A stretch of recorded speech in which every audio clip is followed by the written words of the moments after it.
नमस्कार, आप देख रहे हैं न्यूज़ वॉच इंडिया और मैं हूं स्तुति झा। अमेरिका ने कुख्यात गैंगस्टर लॉरेंस बिश्नोई के भाई और मोस्ट वांटेड आतंकी अनमोल बिश्नोई को भारत डिपोर्ट कर दिया है। मंगलवार को अनमोल बिश्नोई पंजाब के 2 वांटेड अपराधियों और 197 अवैध प्रवासियों सहित 200 भारतीय नागरिकों को भारत भेज दिया गया है। अनमोल बिश्नोई कई गंभीर अपराधों के में आरोपी हैं। उनके गुनाहों की लिस्ट लंबी है। उनकी गिरफ्तारी और भारत प्रत्यर्पण को जांच एजेंसियों के लिए एक बड़ी सफलता माना जा रहा है।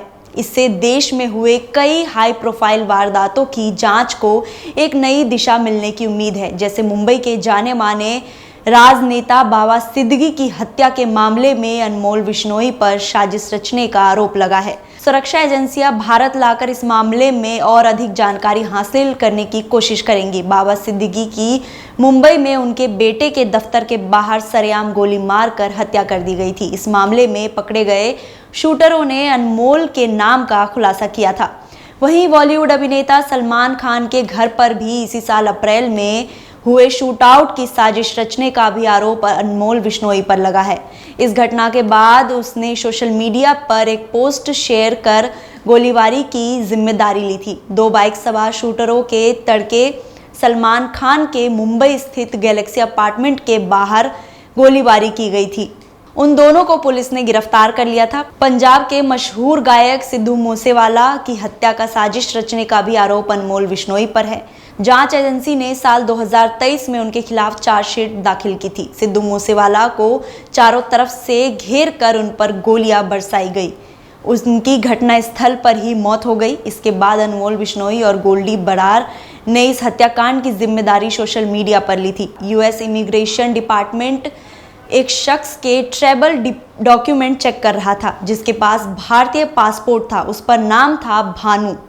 वीज़ा और पासपोर्ट की जांच के बाद जब इमिग्रेशन डिपार्टमेंट ने उस कंपनी का रेफरेंस लेटर देखा जिसके दम पर भानु अमेरिका पहुंच गया था, तो अफसर को शक हुआ। पूछताछ के बाद ये खुलासा हुआ कि भानु कोई और नहीं बल्कि लॉरेंस बिश्नोई का छोटा भाई और 10 लाख रुपए का इनामी गैंगस्टर अनमोल बिश्नोई है। उसने अमेरिका जाने के लिए फर्जी दस्तावेज बनाए थे।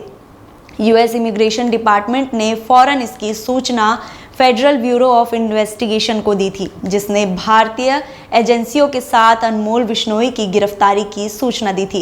कुख्यात गैंगस्टर लॉरेंस बिश्नोई के छोटे भाई अनमोल बिश्नोई पर 18 से अधिक आपराधिक मामले दर्ज है।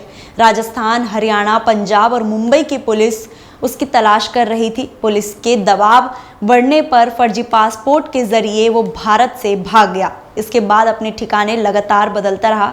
उसे कई बार केन्या और कनाडा में भी देखा गया था। आखिरी बार अमेरिका में देखा गया था। अनमोल बिश्नोई जोधपुर के जेल में भी सजा काट चुका है।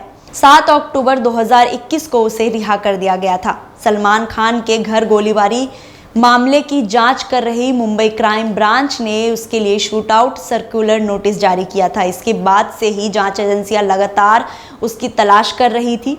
अब उसे भारत लाया गया है। ये एक बड़ी सफलता मानी जा रही है। साल 2022 में एनआईए ने अनमोल बिश्नोई के खिलाफ क्राइम सिंडिकेट चलाने, रंगदारी और टारगेट किलिंग की साजिश रचने के लिए गैरकानूनी गतिविधियां अधिनियम के तहत केस दर्ज किया था। अनमोल बिश्नोई के खिलाफ करीब 32 केस दर्ज हैं। इनमें से अकेले 20 केस राजस्थान पुलिस ने दर्ज किए हैं और 10 लाख रुपए का इनाम भी घोषित किया गया था। पिछले 1 दशक से अनमोल का बड़ा भाई लॉरेंस बिश्नोई ऑर्गेनाइज्ड क्राइम में एक बड़ा नाम रहा है। वो अभी गुजरात के साबरमती जेल में बंद है। जेल में होने के बावजूद कहा जाता है कि वो अपने गैंग को निर्देश देता रहता है। उसके इशारे पर ही उसका गैंग गुंडे बड़े बड़े ऑपरेशन कर रहे हैं।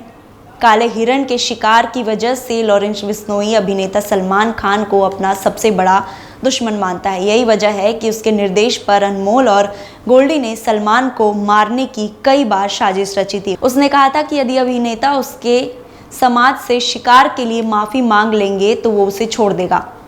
गैरतलब है कि फिल्म हम साथ साथ हैं की शूटिंग के दौरान जोधपुर में सलमान खान और सैफ अली खान सहित कई कलाकारों पर काले हिरण के शिकार का आरोप लगा था।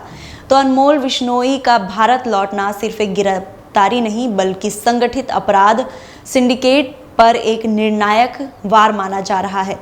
कई हाई प्रोफाइल हत्याओं और शूटआउट के पीछे जिन साजिशों का जिक्र होता है, अब उनसे पर्दा उठने की पूरी उम्मीद है।